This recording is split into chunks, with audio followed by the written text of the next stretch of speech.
बच्चों सुप्रभात। Online class में आप सभी का स्वागत है। मैं हरिश्चंद्र सिंह, कक्षा 9 विषय विज्ञान, अध्याय परमाणु एवं अणु की द्वितीय कक्षा में उपस्थित हूँ। इससे पूर्व हमने आपको परमाणु के बारे में अध्ययन कराया था। उसी के क्रम में आज हमने कुछ शिक्षण बिंदु लिए हैं इस अध्याय को आगे की ओर ले जाने के लिए।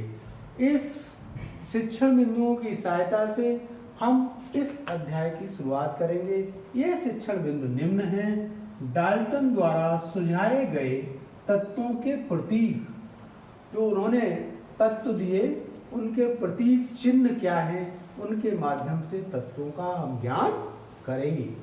नंबर 2, परमाणु द्रव्यमान। परमाणु द्रव्यमान क्या होता है उसका अध्ययन करेंगे। अणु क्या है उसका अध्ययन करेंगे, परिभाषित करेंगे। आयन क्या है, आयन के बारे में हम अध्ययन करेंगे, जानेंगे। सरल यौगिकों के सूत्र, रासायनिक सूत्र हम प्राप्त करेंगे। इस अध्याय को इन शिक्षण बिंदुओं के द्वारा हम आगे की ओर चलेंगे। आइए परमाणु एवं अणु के प्रथम शिक्षण बिंदु की ओर चलें। डाल्टन द्वारा सुझाए गए तत्वों के प्रतीक।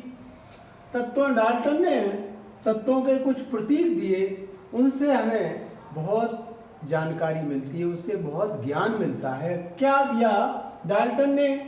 डाल्टन एक ऐसे प्रथम वैज्ञानिक थे, सबसे पहले व्यक्ति थे जिन्होंने तत्वों के प्रतीकों का प्रयोग अत्यंत विशिष्ट अर्थ में किया। उन्होंने तत्वों के परमाणुओं को ऐसे प्रतीक से व्यक्त किया जिससे उस तत्व की एक निश्चित मात्रा का बोध होता है। निश्चित मात्रा का बोध होता है। प्रतीक तत्व के एक परमाणु को प्रदर्शित करता है। जो प्रतीक होता है वो किसी एक तत्व के परमाणु को प्रदर्शित करता है। ये डाल्टन द्वारा सुझाए गए तत्वों के प्रतीक के बारे में अभी हम चिन्हों के माध्यम, प्रतीक के माध्यम से आपको अवगत कराएंगे। डाल्टन ने जो तत्व दिए उनके प्रतीक को हमने यहाँ पर प्रदर्शित किया है। यह क्रम से हाइड्रोजन तत्व है, उसका प्रतीक चिन्ह इस तरह से दिया। अर्थात यहाँ पर प्रतीक चिन्ह के माध्यम से हम उस तत्व को पहचान सकते हैं। प्रतीक चिन्ह के माध्यम से उस तत्व को हम क्या कर सकते हैं, पहचान सकते हैं। इसलिए डाल्टन ने इन चिन्हों का प्रयोग किया है। हाइड्रोजन का इस तरह से प्रतीक होता है, कार्बन का प्रतीक ये है, ऑक्सीजन का प्रतीक ये है, फास्फोरस का प्रतीक ये है, सल्फर का प्रतीक ये है, आयरन का प्रतीक ये है, कॉपर का प्रतीक के ऊपर से होता है, उसको सी के अंदर सी लिखा हुआ है। सीसा का प्रतीक एल, सीसा को लेड कहते हैं लैटिन भाषा में, इसलिए इसका प्रतीक ये है। यहाँ पे कुछ तत्व ये है, सिल्वर का प्रतीक एस है, गोल्ड ये जी, प्लेटिना ये प्रतीक ये है, पारा ये प्रतीक है। इस प्रकार से डाल्टन ने प्रतीकों का प्रयोग किया है। उन चिन्हों की सहायता से हम तत्व का ज्ञान कर सकते हैं। इसी के क्रम में वैज्ञानिक वर्जिलियस ने आपका बताया कि कुछ तत्वों के प्रतीक उनके इंग्लिश भाषा के, अंग्रेजी भाषा के प्रथम अक्षर को लिया जाए और उसके साथ एक अक्षर को और ले लिया जाए तो उनका प्रतीक चिन्ह बन सकता है। उस प्रतीक चिन्हों को हमने यहाँ पर लिखा है, कुछ तत्व लिखे हैं, उनके प्रतीक चिन्हों को हम नोट करेंगे। प्रथम अक्षर कैपिटल होगा और उसके बाद का अक्षर कैसा होगा, स्मॉल लेटर में होगा, वो भी तत्व का प्रतीक कहलाएगा। जैसे हमने एल्यूमिनियम को लिया है, एल्यूमिनियम को ले तो एल्यूमिनियम का प्रतीक क्या होता है? Al, ये एल्यूमिनियम का प्रतीक। ये नहीं होगा, ऐसा नहीं होगा, ये नहीं होगा। इसका प्रतीक बर्जीलियस वैज्ञानिक ने कहा कि प्रथम अक्षर कैपिटल और सेकंड अक्षर एल्यूमिनियम का L, इसलिए एल्यूमिनियम A से स्टार्ट होता है। एल्यूमिनियम का ये प्रतीक चिन्ह है। अब है आर्गन। आर्गन क्या होता है? AR, ये आर्गन का चिन्ह है, प्रतीक चिन्ह है। कार्बन का क्या होगा? कार्बन किससे स्टार्ट होता है? C से होता है, तो C हो जाएगा। क्या? क्लोरीन, क्लोरीन कैसे होगा? Cl, ये देखिए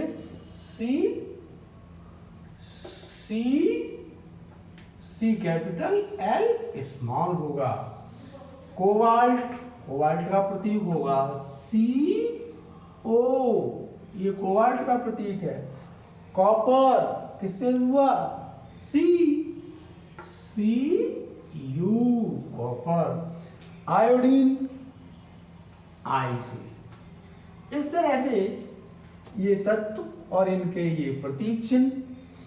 अब इसमें वर्जिलियस ने ये तो बताया, लेकिन कुछ तत्व ऐसे होते हैं जिनको यूनानी भाषा, ग्रीक भाषा कहें या लैटिन भाषा में उनके प्रतीक चिन्हों को लिखा गया है। जैसे आयरन, आयरन, आयरन माने लोहा। आयरन को किससे लिखा गया है? आयरन को Fe लिखा गया है। तो आयरन का Fe क्यों प्रतीक आया? क्योंकि इसलिए आया कि इसको लैटिन भाषा में फेरम कहा जाता है। क्या कहा जाता है? फेरम कहा जाता है, इसलिए इसका प्रतीक Fe लिखा हुआ। अब देखिए पोटेशियम, पोटेशियम है, तो इसका प्रतीक क्या होता है? K होता है। K क्यों लिखा गया? K इसलिए लिखा गया, कैलियम, कैलियम लैटिन भाषा में है, इसलिए K, इसका पोटेशियम का प्रतीक क्या हुआ? K होगा। ठीक है। उसके बाद है सोडियम। सोडियम का, सोडियम है, इसका प्रतीक हम यहाँ पर लिखते हैं नेटियम। इसका लैटिन भाषा में क्या नाम होता है? नेटियम होता है, इसलिए इसको Na के द्वारा प्रदर्शित किया गया। अब आप यहाँ पर डाल्टन द्वारा सुझाए गए तत्वों के प्रतीक चिन्ह आपकी समझ में आ गए होंगे। हमने उसके आगे वर्जिलियस के, उन्होंने ये बताया था प्रतीक चिन्हों को कैसे लिखा जाता है। उन्होंने बताया कि पहले अक्षर कैपिटल लिखा जाता है और उसके बाद का जो अक्षर होता है उसको स्मॉल लिख दें तो ये प्रतीक चिन्ह बन जाते हैं। उसके साथ साथ आपने इन तीनों को आपने अलग से देखा। इनको इसलिए हमने अलग लिखा है कि ये तीनों इस तरह से और भी हुआ है तत्व, उन तत्वों को लैटिन भाषा में लिखा गया। अर्थात हमारे प्रतीक चिन्हों को 2 प्रकार की भाषाओं में, 3 प्रकार की भाषाओं में लिखा गया है। इसलिए आपको इनको याद रखा है कि आयरन को फेरम, पोटेशियम को कैलियम और सोडियम को नेटियम, इसलिए N से प्रदर्शित किया गया है। ये बात आपकी समझ में आ गई होगी। सभी प्रतीक चिन्हों की मान्यता एक वैज्ञानिक संस्था है, उस वैज्ञानिक संस्था से जब तक स्वीकृति नहीं मिलती है वो प्रतीक चिन्ह मान्य नहीं होता है। अर्थात डाल्टन के प्रतीक चिन्ह और वर्जिलियस ने जो प्रतीक चिन्ह दिए, उन प्रतीक चिन्हों को IUPAC, ये एक वैज्ञानिक संस्था है, international union of pure and applied chemistry के द्वारा इसकी स्वीकृति जब मिल जाती है तभी ये प्रतीक चिन्ह प्रचलित होते हैं, तभी इनको मान्यता प्रदान की जाती है। बिंदु परमाणु द्रव्यमान की ओर चलते हैं। परमाणु द्रव्यमान क्या होता है? द्रव्यमान का अर्थ ही है, उसका भार होता है। परमाणु द्रव्यमान का आशय है किसी तत्व की द्रव्यमान संख्या उसके नाभिक के मूल कणों, नाभिक के मूल कण कौन कौन से हैं? प्रोटॉन है और न्यूट्रॉन है, की संख्या एवं उनके द्रव्यमानों के योग को परमाणु द्रव्यमान कहते हैं। क्या कहते हैं? परमाणु द्रव्यमान। किसके योग को? प्रोटॉन और न्यूट्रॉन, ये नाभिक के मूल कण हैं। इनके दोनों का योग, भार का योग होगा, द्रव्यमान का योग होगा, वो परमाणु द्रव्यमान कहलाएगा। इसे AMU से प्रदर्शित करते हैं। AMU से प्रदर्शित करते हैं, एटम से प्रदर्शित करते हैं। AMU परमाणु द्रव्यमान इकाई का मात्रक से व्यक्त परमाणुवीय द्रव्यमान को ही परंपरागत रूप से परमाणु भार भी कहा जाता है। परंपरागत रूप से इसको परमाणु द्रव्यमान को क्या कहा जाता है? परमाणु भार कहा जाता है। एक बात पुनः हम देख लें, किसी तत्व की द्रव्यमान संख्या, किसी भी तत्व की, उसके नाभिक के मूल कण, नाभिक के मूल कण प्रोटॉन और न्यूट्रॉन की संख्या का योग होता है, वो क्या कहलाता है? परमाणु द्रव्यमान कहलाता है। इसे AMU से प्रदर्शित करते हैं, और AMU परमाणु द्रव्यमान इकाई का मात्रक भी है? इसे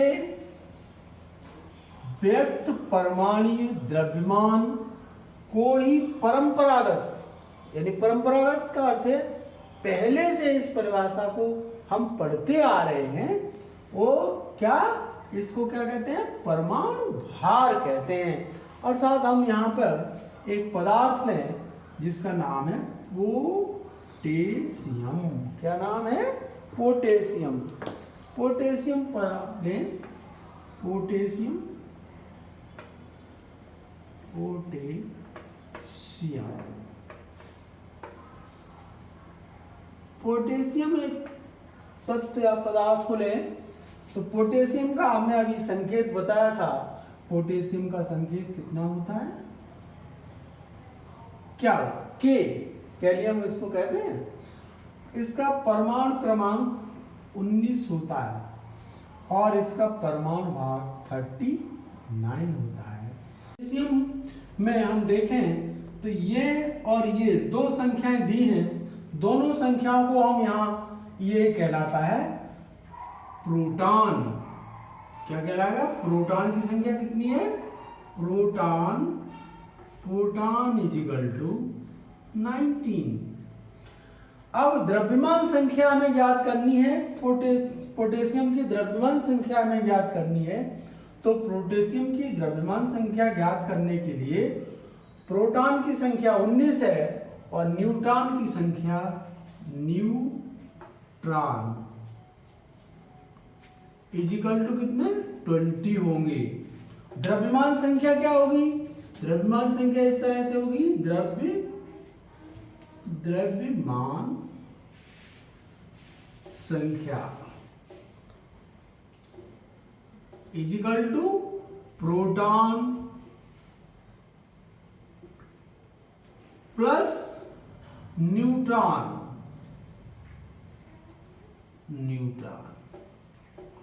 is equal to 19 plus 20 is equal to 30। यहां पर द्रव्यमान संख्या हम ज्ञात कर चुके हैं कि कितनी आ रही है? पोटेशियम की द्रव्यमान संख्या 39। इस प्रकार से अब जैसे सोडियम एक तत्व है, सोडियम को देखें, सोडियम की द्रव्यमान संख्या ज्ञात करें तो कैसे ज्ञात कीजिए? N, ये क्या होंगे? ये प्रोटॉन की संख्या होगी और इसका द्रव्यमान संख्या होती है 23। ये कितनी होती है? 23। तो ये द्रव्यमान संख्या जो होती है, द्रव्यमान संख्या सदैव ऊपर लिखी जाती है, किसी तत्व के ऊपर द्रव्यमान संख्या होती है और उसके बेसिस में, सरफेस में उसका क्रमांक होता है, उसको कहते हैं प्रोटॉन। और इस तरह से द्रव्यमान संख्या को ज्ञात करने के लिए हमने देखा प्रोटॉन और न्यूट्रॉन दोनों की संख्या यदि हमें को मालूम है तो किसी भी पदार्थ की, किसी भी तत्व की द्रव्यमान संख्या को ज्ञात करने के लिए प्रोटॉन धन न्यूट्रॉन को योग कर लेते हैं तो द्रव्यमान संख्या ज्ञात हो जाती है। बिंदु 3 पे आते हैं, अणु क्या है? अणु को इंग्लिश में मॉलिक्यूल कहते हैं। मॉलिक्यूल क्या है? ये भी एक छोटा सा पदार्थ का सूक्ष्मतम कण है जो स्वतंत्र अवस्था में रह सकता है। ये मॉलिक्यूल क्या है? पदार्थ का वह सूक्ष्मतम कण जो स्वतंत्र अवस्था में रह सकता है। हमने इसको परिभाषित इस प्रकार से किया है, पदार्थ का वह सूक्ष्मतम कण जो स्वतंत्र अवस्था में रह सकता है, उसमें पदार्थ के सभी गुण विद्यमान होते हैं। पदार्थ में जितने गुण होते हैं, आयतन है, द्रव्यमान है ना, तो ये सब गुण किसमें होंगे? अणु में होंगे। अर्थात अणु में द्रव्यमान भी होगा, आयतन भी होगा। तो द्रव्य विद्यमान होते हैं, क्या कहलाता है? अणु कहलाता है। किसी तत्व के सभी अणु समान होते हैं। कोई तत्व है, उसके सभी अणु कैसे होंगे? समान होंगे। जबकि भिन्न भिन्न तत्वों के अणु गुणों में, तत्व के गुणों में कैसे होंगे? भिन्न भिन्न होते हैं। उनके गुण जैसे दो है H प्लस Cl, तो H के गुण अलग होंगे, Cl के गुण अलग होंगे, तो उनमें अणुओं में भिन्न भिन्न होते हैं। परमाणुओं के संयोग से यौगिक के अणु बनते हैं। परमाणुओं के संयोग से यौगिक के क्या बनते हैं? अणु का निर्माण होता है। जैसे हम तत्व के अणु को ज्ञात करें तो ऑक्सीजन का अणु जो है वो दो परमाणुओं से मिलकर बनता है। जैसे ऑक्सीजन, ये देखिए O plus O is equal to O2। ये एक परमाणु है, यहाँ पे एक परमाणु ऑक्सीजन, एक परमाणु किसका है? ऑक्सीजन का। अर्थात एक ये हुआ और एक ये हुआ, तो ये संयोग करके क्या बनाते हैं? ऑक्सीजन अणु बनाते हैं। ऑक्सीजन अणु, ऑक्सीजन अणु। अब आप यहां पे देखें कि ऑक्सीजन अणु कितने परमाणु के हैं? ये ऑक्सीजन अणु दो परमाणु के हैं। कितने परमाणु के? दो परमाणु के हैं ना। इसी प्रकार से हम दूसरा भी देख सकते हैं, H प्लस H संयोग करता है H2। ये हाइड्रोजन परमाणु एक अणु है, हाइड्रोजन परमाणु है, और ये हाइड्रोजन परमाणु है एक। ये दो संयोग हाइड्रोजन परमाणु, ये हाइड्रोजन परमाणु संयोग करता है तो हाइड्रोजन का एक अणु प्राप्त होता है। क्या होता है? हाइड्रोजन अणु। हाइड्रोजन अणु कितने परमाणु होगा? हाइड्रोजन अणु दो परमाणु होगा। दो परमाणु हाइड्रोजन अणु होता है। इस प्रकार से तत्व के अणुओं को हम ज्ञात भी कर सकते हैं। अणु की पारमाणुकता से क्या अभिप्राय है? अणु के ही संबंध में है। किसी अणु की संरचना है, उसके बारे में प्रयुक्त होने वाले परमाणुओं की संख्या को उस अणु की परमाणुकता कहते हैं। ये परिभाषा कभी कभी परिभाषित की जाती है, पूछी जाती है, अणु की परमाणुकता से क्या अभिप्राय है। उसका अर्थ है किसी अणु की संरचना, उसका आकार में प्रयुक्त होने वाले, उसकी संरचना में जो जो परमाणु प्रयुक्त होंगे उनकी संख्या को अणु की परमाणुकता कहते हैं। ठीक है, आगे है यौगिकों के अणु। अब देखिए यौगिकों के अणु, जैसे हम कोई यौगिक ले लें, क्या ले लें, जल ले लें, जल, ठीक है, जल का सूत्र होता है H2O, ठीक है।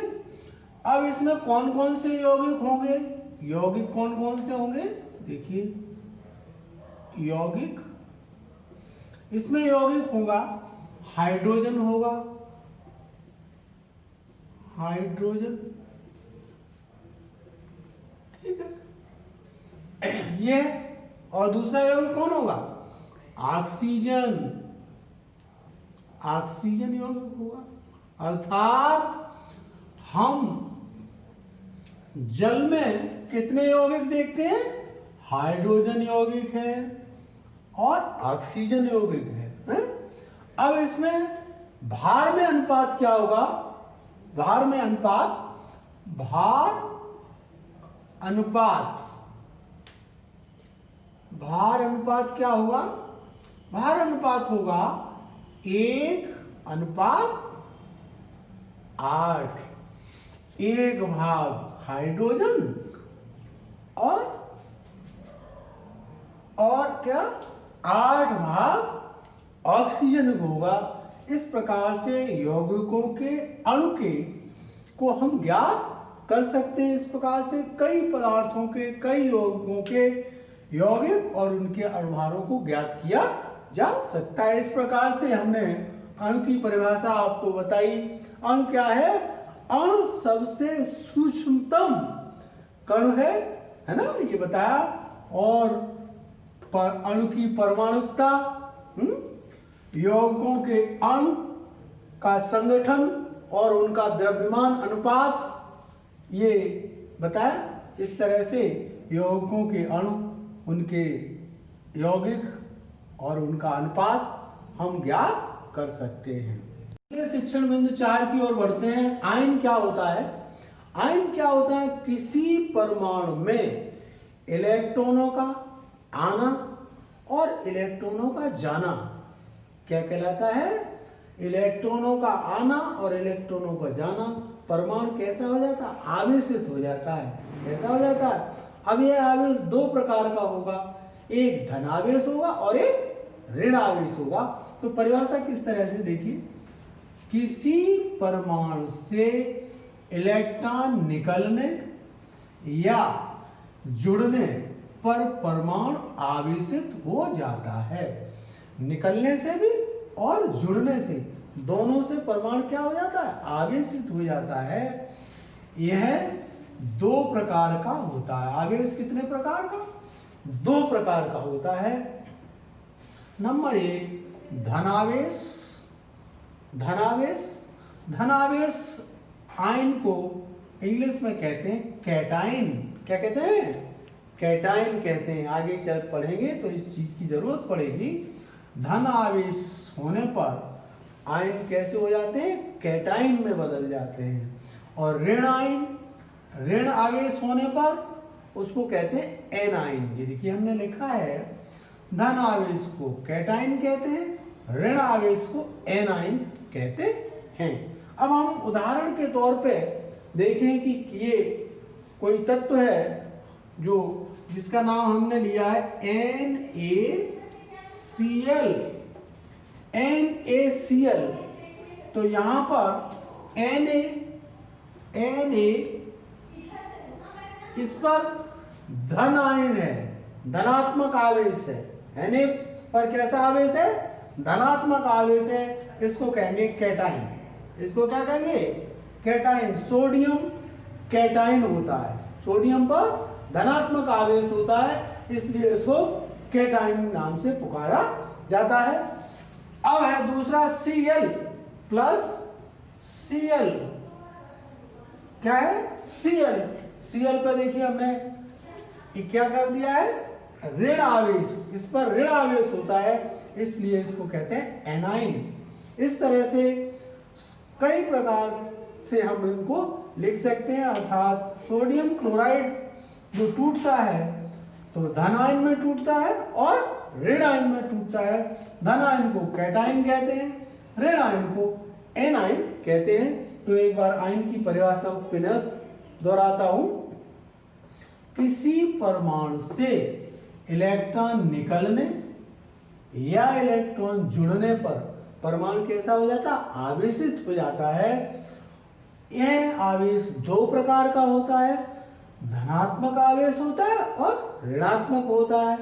तो धनात्मक आवेश को धनायन कहते हैं, ऋणात्मक आवेश को ऋणायन कहते हैं।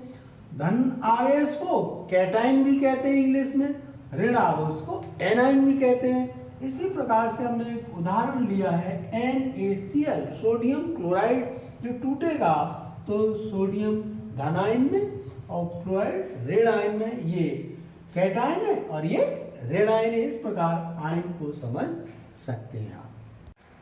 सरल यौगिकों के सूत्र प्राप्त करना, कैसे हम इनको सूत्रों को प्राप्त करेंगे, उसके लिए दो चीजों की आपको आवश्यकता होगी। एक तो प्रतीक चिन्ह आपको मालूम होना चाहिए। जैसे हाइड्रोजन क्लोराइड है तो हाइड्रोजन का प्रतीक चिन्ह मालूम होना चाहिए, क्लोराइड का भी प्रतीक चिन्ह मालूम होना चाहिए। तो सबसे पहली बात क्या है? प्रतीक चिन्ह, प्रतीक मालूम होना चाहिए। प्रतीक को हम ऊपर ही लिखेंगे, ठीक है। नंबर 2, उसकी संयोजकता को मालूम होना चाहिए। उसकी जितनी भी संयोजकता है उसको हमें मालूम करना होना चाहिए, तभी ये रासायनिक सूत्र प्राप्त किए जा सकते हैं। अब क्या है, नंबर 2 पे क्या है? संयोजकता। संयोजकता। अब देखिए हम हाइड्रोजन क्लोराइड का सूत्र बनाएंगे। हाइड्रोजन की संयोजकता कितनी है? वो हाइड्रोजन का संकेत क्या है? H, ठीक है। क्लोराइड का संकेत क्या है? Cl, प्रतीक हो गए। नंबर 2 पे क्या है? संयोजकता है। संयोजकता हाइड्रोजन की 1 होती है और क्लोराइड की भी 1 होती है। अब देखिए क्रॉस मल्टीप्लाई करेंगे, क्रॉस का चिन्ह लगाएंगे, मल्टीप्लाई नहीं करेंगे, क्रॉस का चिन्ह लगाएंगे। क्रॉस का चिन्ह देखिए, एरो, ऐसा एरो लगाते हैं, ठीक है। ये ऐसे, ये एरो। अब यहां देखिए इसका सूत्र हाइड्रोजन क्लोराइड का कैसे होगा? HCl, ये बन गया, ये बन गया HCl, हाइड्रोजन क्लोराइड का यौगिक सूत्र बन गया ये, ठीक है। Number 2 hydrogen sulphide. नंबर 2 पे हाइड्रोजन सल्फाइड, प्रतीक लिखेंगे। प्रतीक हाइड्रोजन का H, सल्फाइड का क्या होता है? सल्फाइड का क्या होता है? S होता है। तो S लिख लिया आपने, ये संकेत हो गए आपके दोनों।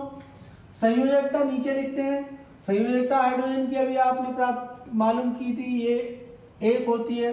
सल्फर की संयोजकता 2 होती है। प्रतीक चिन्ह लगा दिए, एरो लगा दिए, ये एरो इससे हो गया, ये एरो इससे हो गया। अब आप देखें हाइड्रोजन सल्फाइड का सूत्र क्या होगा?